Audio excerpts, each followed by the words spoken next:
Time was passing, and it was now time to irrigate the fields. Chaudhry Kadir, in his typical commanding tone, reminded his worker Maya and called out for him.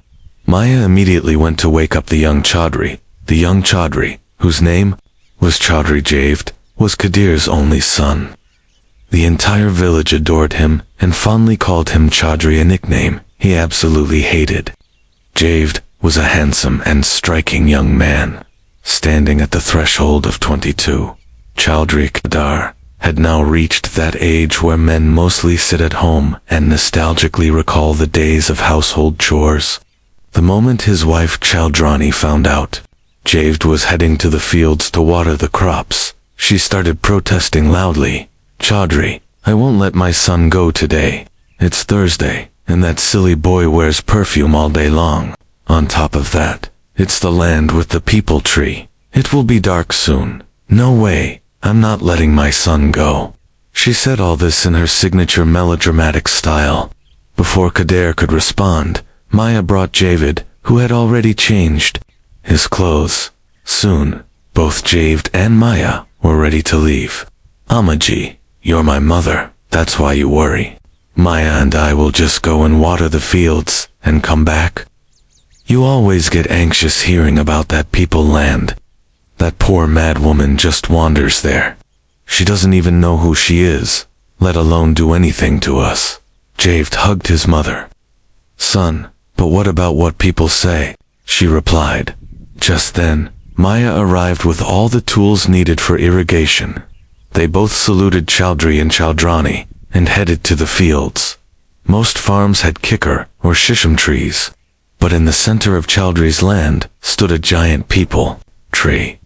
And there was a very well-known story about it.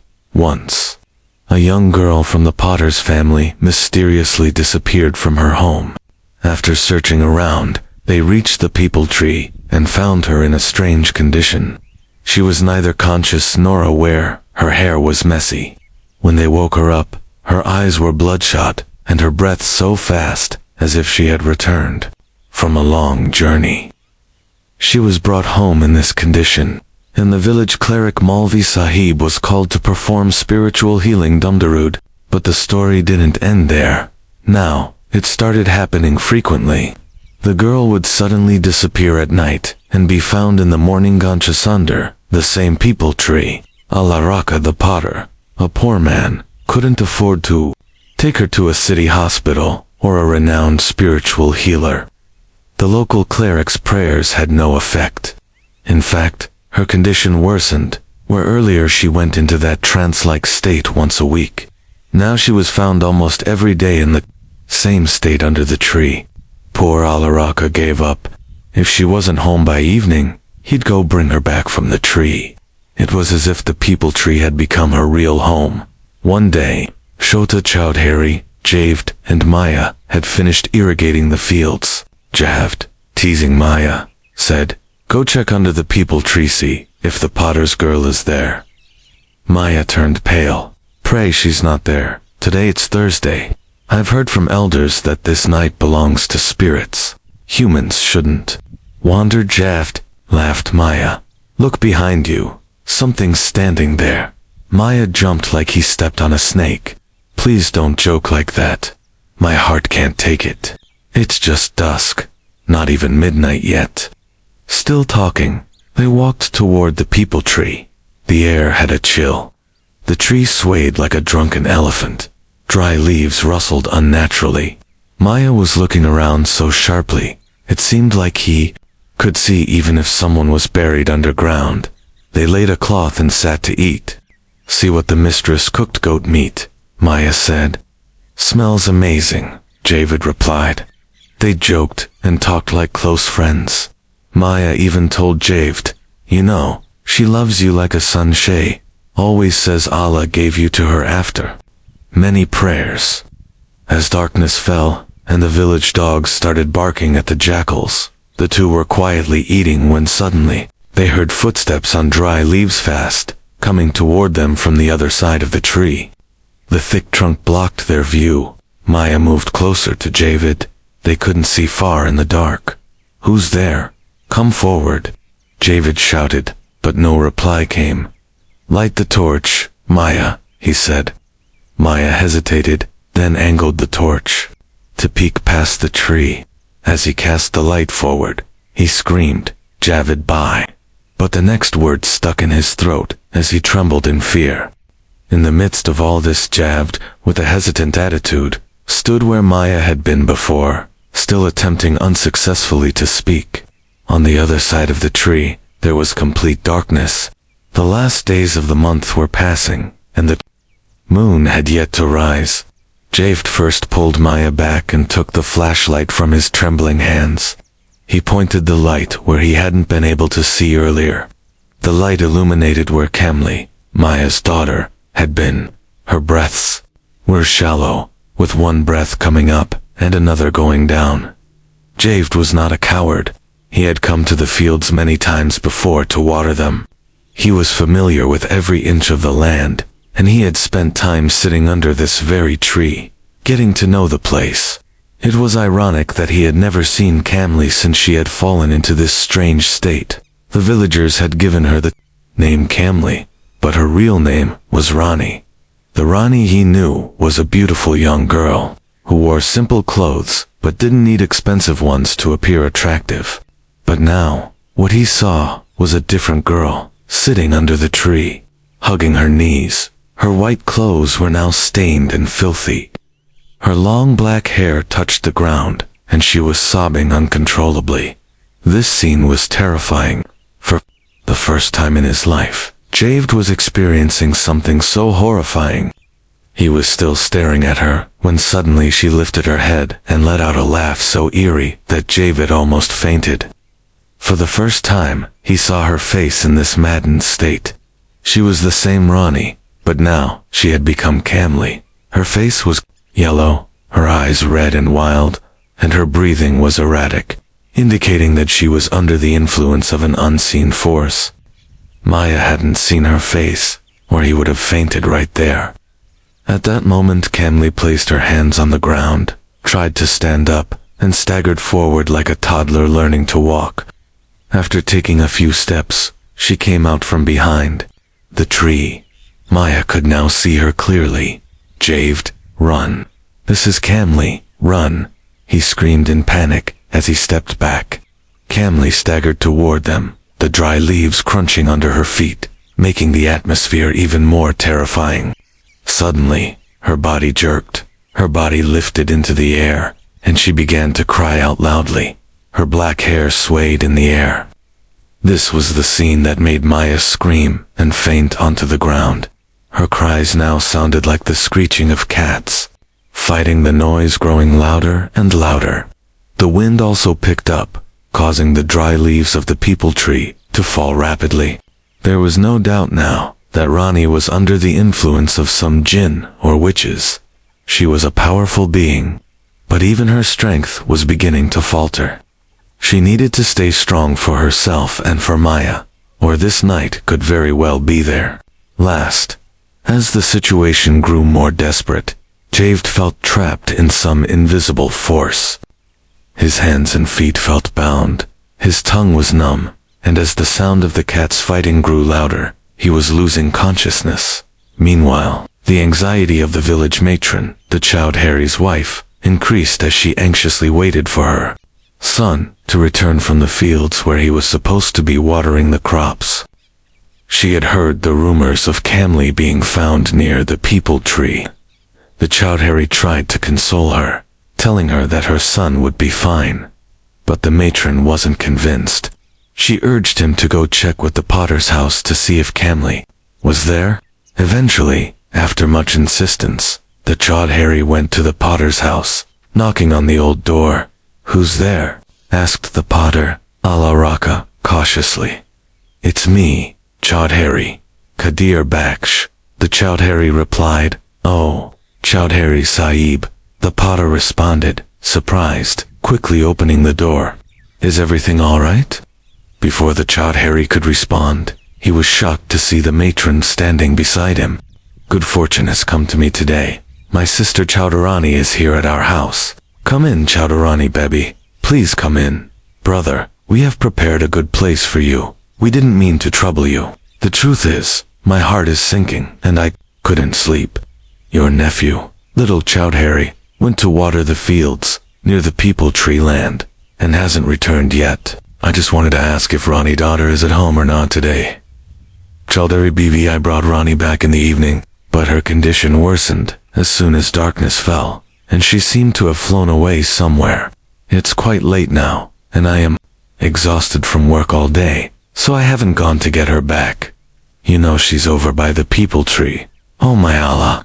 As soon as Chowdhury heard that Kamli was not at home, she became convinced that her son's life was in danger. Chowdhury started wailing loudly. Her cries echoed, and hearing them, a door from the nearby house opened. Malvi Sahib appeared, rubbing his eyes in distress. He was confused and worried, but before he could speak, Chowdhury spoke up. Bibi, Malvi Sahib, Rani is not at home, and my Javid, my son, has gone to water the land near the Peephole tree. I am scared. Malvi Sahib, before Chowdhury could say more, he said, come with me, but you go home. Chowdhury Bibi, Allah will protect. As they moved toward the Peephole tree, Kamli, who had been circling the tree in a terrifying form, started slowly descending. Javid, trapped in an unseen prison, could not move. Only his eyes could see and feel everything. His poor uncle had already fainted. Unaware of the situation, Kamli stood in front of Javid and said, you don't know this is my house, my home. How dare you come here? Now I will make sure no one dares to come near here again. These lands will turn barren. In her rage, Kamli screamed so loudly that Javid's eardrums almost shattered. Javid felt her face morphing, her teeth growing sharper, wrinkles forming like a 1,000-year-old hag, and her feet twisting backward. Her nails grew long, and her hands sprouted dark, coarse hair. Her face no longer resembled Rani, but turned into a horrifying form, neither human nor animal, at this moment. If the bravest person had witnessed her, they would have died on the spot. Javid felt unbearable pain in his arms, as if some unseen force was twisting them. It was undoubtedly the witch's curse. The pain was excruciating, but he couldn't do anything. He wanted to scream, to recite something, but his voice was stuck. In his throat, the pain gradually spread to his legs, and his legs started to twist, and he collapsed onto the ground. Camel said, first I will break every joint of yours, then I will devour you. Your bones will never be found by anyone. She approached, and with her long, sharp nails, she scratched Javid's cheek. As soon as blood began to drip, she hissed like a cat, every day, I will devour one part of you. You will die a slow and painful death. Kamli's sinister laughter echoed, but it suddenly stopped, replaced by the sound of her sobbing asterisk. Javid felt his senses returning. He could hear his father and Kamharala Raka's voice, and also the voice of Malvi Sahib, who was loudly reciting Ayat al-Kursi and the four calls. As soon as these words reached the witch's ears, she began to choke again and started to transform back into Kamli. In a cloud of black smoke, Kamli's form escaped from her body and vanished into the air. Kamli's body collapsed to the ground like a severed tree stump, and Javid began to feel movement in his arms and legs. He rose to his feet, and soon Chowdhury Malvi Sahib and Alaraka arrived. Chowdhury, relieved, embraced Javid and said, is my son all right? Alaraka was shaking his unconscious daughter, while Malvi Sahib splashed water on the face of the fainted Javid's uncle. Javid said, Alhamdulillah, you came just in time. Otherwise, she would have killed me. She is a great evil that has taken control of Rani. But as soon as you arrived, she turned into smoke and disappeared into the air. Malvi Sahib replied, the words of Allah are the truth and very powerful, but I am just a simple imam. This evil is beyond my strength. You should call a learned scholar from the city to deal with it, or else your lives will be in danger. Hurry and leave. Staying here is not safe. Javid listened carefully and said, Thank you, Maulvi Sahib. Then, Javed's uncle suddenly stirred, and his body, like a goat being dragged, began to rise. Oh, my brave son, you're awake, Chowdhury said, patting him. Now, let's gather the belongings, and we'll talk at home. Chowdhury BB is very worried, Javed. Carry Rani on your back. Tomorrow, I'll send someone to the city to fetch a scholar. Chowdhury Kadir spoke to Javed. Thank you, Chowdhury Sahib. Allah bless you. 3 days before, the servant sent by Chowdhury had brought a learned elder, Baba, from the city. Surprisingly, the witch had not attacked Kamli yet. Everything seemed to be normal. After the incident, Javed had become cautious. He now feared Kamli and the Peephole tree. Baba, the elder, had been staying at Chowdhury's camp, but had found no sign of the witch yet. Today was Monday, the 27th of the lunar month, and the wind had picked up from the afternoon, turning into a storm. The rural area was filled with dust in the air. Baba, as usual, was engaged in his prayers and rituals.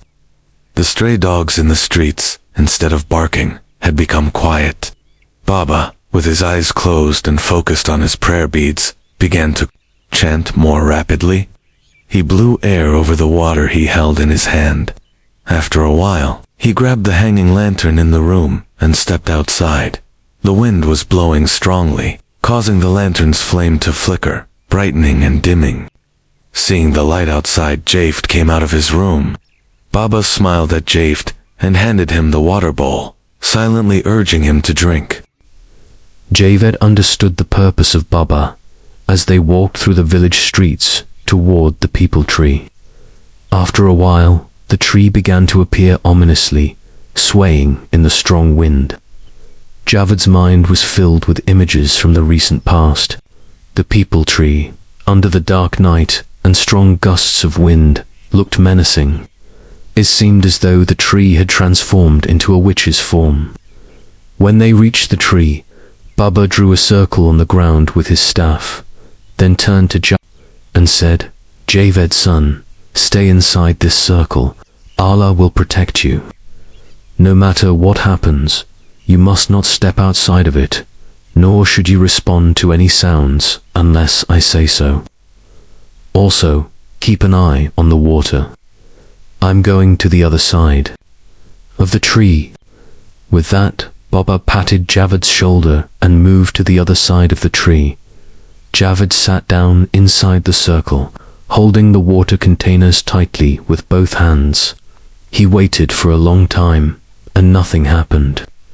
Baba's voice was also absent, which made Javed realize that the witch hadn't appeared yet.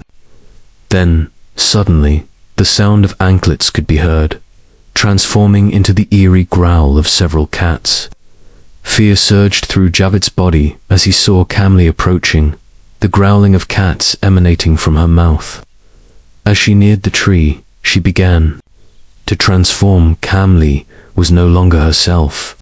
She had turned into a full-fledged witch.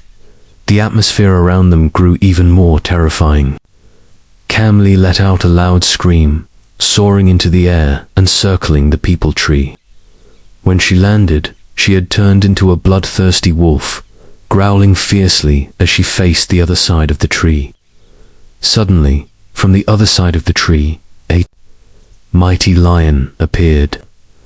The lion immediately attacked the wolf, both creatures trying to claw at each other's necks. The battle was intense, with the wolf gaining the upper hand at times, but overall, the lion was stronger. The wolf, realizing it was losing, tried to flee, but the lion wouldn't let it escape.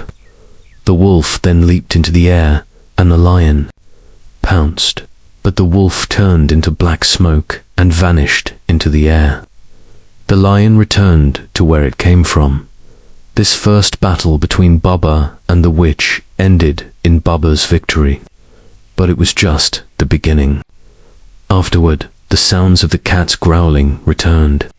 From all directions, hundreds of cats began to gather around the tree, emerging from the fields. These cats were unlike ordinary ones. They were bigger, more terrifying, and had glowing eyes. In no time, there was barely any space left. But none of the cats crossed the circle's boundary. They waited, watching to see what Baba would do next. However, on the other side of the tree, there was complete silence. After a while, the cats began to leave, returning to the fields where they came from. Once the cats were gone, Javed breathed a sigh of relief. He had been watching the entire drama unfold, but neither the wolf nor the cats had attacked him. The storm had stopped, but the peepal tree continued to face an unseen storm. Then, from the fields, Javed began to hear a rustling sound. He saw a huge black dragon heading straight toward him. It was the largest dragon he had ever seen. For a moment, he thought of running, but Baba's words echoed in his mind. No matter what happens, do not leave the circle. The dragon approached and stood right in front of him, its body several times larger than Javed's. If it opened its mouth, Javed knew he would be devoured entirely. The dragon circled the perimeter of the circle before retreating back to the fields. As it disappeared, Javed heard the sound of anklets again, this time coming from the front. A woman dressed as a bride was coming down the road. Even in the darkness, she shone like the moon, though her face was hidden behind a veil. When she reached Javed, she removed the veil, and it was none other than Camly, now dressed as a complete bride. She was so beautiful that Javed had never seen such a stunning woman before. She smiled at Javed continuously. "Come, Javed," she said. "Let's walk into our world, a world where no one will be there, just you and I, and our love. Come, Javed, don't trap yourself inside this circle. Look at how beautifully I've prepared myself for you. Don't delay, come to me." Her voice was full of enchantment, like magic. Javed felt as though he was losing control over himself. He was so close to rising and walking toward her, but from the other side of the tree, he heard the loud roar of a lion, which stopped Javed from moving. The roar pulled him out of the witch's spell. The woman, now in her witch form, angrily stomped her feet and moved to the other side of the tree where Baba had gone. She shouted in anger, "What do you think? That you'll leave here alive and free the queen? I will burn both of you alive." Her voice carried a harsh edge that made Javed's ears ache.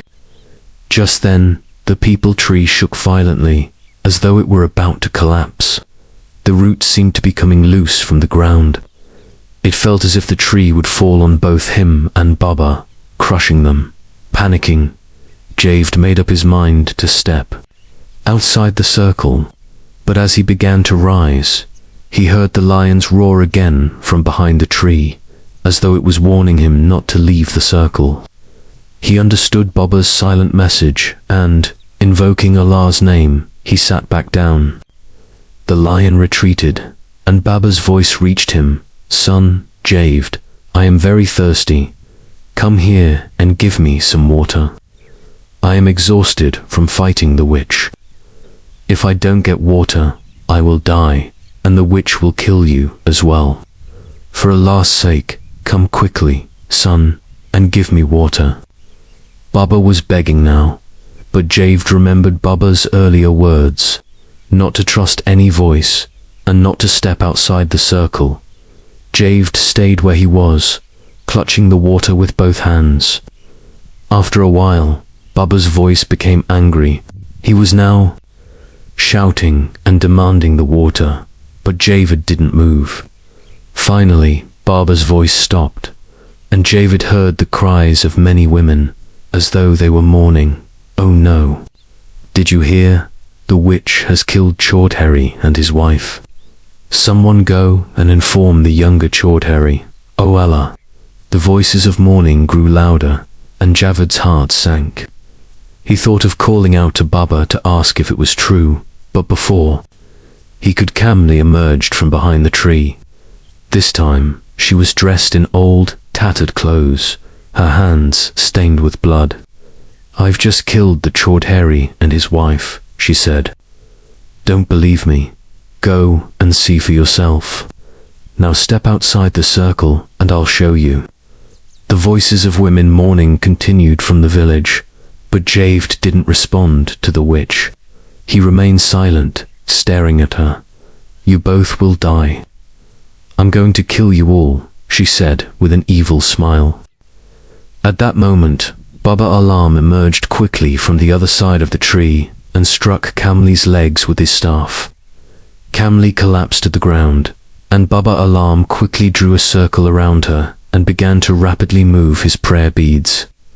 As Kamli tried to escape the circle, a fiery blaze shot toward her, but she immediately backed away. She tried again to escape from the other side of the circle, but once again the same thing happened. "Let me out, let me go," she screamed loudly, but Baba Alam remained calm, eyes closed, continuing to move his beads. After a while, Baba Alam opened his eyes, looked at Kamli and spoke. "Tell me, why have you captured this girl? Speak now, or prepare to die." With these words, Baba Alam took the water from Javed's hands and sprinkled it on Kamli's face.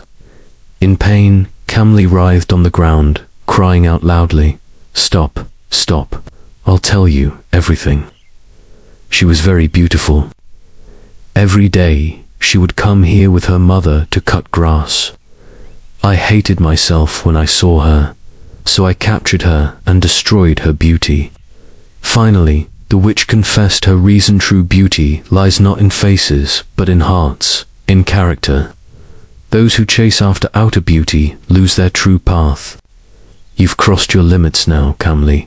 There's no way back for you," Baba Alam said as he placed the prayer beads around Kamli's neck. "No, no, don't kill me. Let me go, let me go. I will never come back again, please," she begged, clutching the beads, her hands and neck emitting smoke. She writhed in agony on the ground, and the smoke gradually spread. Her cries ceased as the smoke dissipated. When the smoke was gone, Kamli lay unconscious on the ground. Baba Alam sprinkled water on her face, and she woke up, sitting up and fixing her veil. "Where are we? What happened to me?" she asked. "It's just a simple ailment that's been cured, daughter. Drink this water and we'll go home now." Baba Alam patted Javed's shoulder and said, "Well done, Javed. I've never seen a brave young man like you." When they arrived in the village, the call for Fajr dawn prayer echoed. Baba Alam asked Javed to take Rani back to her home and went to his place after breakfast. Baba Alam gave a brief account of the situation to the Chaudhary, who couldn't believe it. Just then, a potter named Alaraka appeared at Baba Alam's place. As soon as he entered, he greeted everyone and began to kiss Baba Alam's hands. Baba Alam smiled, saying, "I am a poor man. I have nothing to give except prayers, Alhamdulillah." "Baba Alam, you saved my daughter from that curse. I will be grateful to you for the rest of my life," said Alaraka.